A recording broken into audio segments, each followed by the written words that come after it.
ایک روایت میں آتا ہے جب سحری کا وقت ہوتا ہے شوہر اٹھتا ہے اور اپنی بیوی کو بھی بیدار کرنے کی کوشش کرتا ہے، اللہ کی بندی اٹھ اور اللہ کے حضور سجدہ ریزی کرنا۔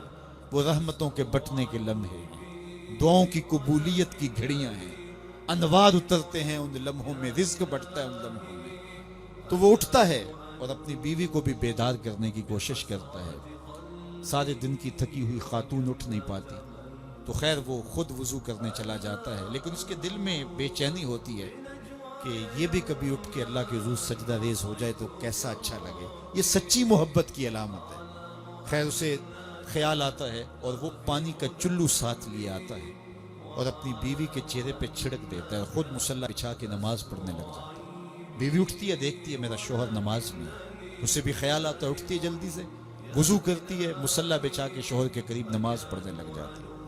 ایک طرف شوہر نماز پڑھ رہا ہے، ایک طرف بیوی نماز پڑھ رہی ہے۔ سحری کے لمحے ہیں، ٹھنڈی ٹھنڈی ہوائیں چل رہی ہیں، انوار اور رحمتوں کی برکھا برس رہی ہے، کوئی دیکھ نہیں رہا، ریا کا شائبہ ہی نہیں، دروازے مقفل ہیں، اور کبھی سجدے میں بیوی ہے، کبھی سجدے میں شوہر ہے، کبھی وہ قیام میں ہے اور یہ رکوع میں ہے، کبھی یہ رکوع میں ہے وہ قعدے میں ہے۔ دونوں سحری کے وقت اللہ کے حضور سجدہ ریز ہے، میاں بیوی۔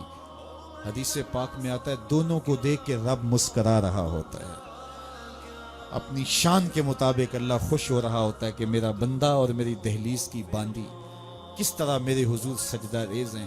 اور اگر ان کو پتہ چل جائے نا کہ سجدے میں کتنی رحمتیں اتر رہی ہیں، وہ سجدے سے ساری نہ اٹھائیں۔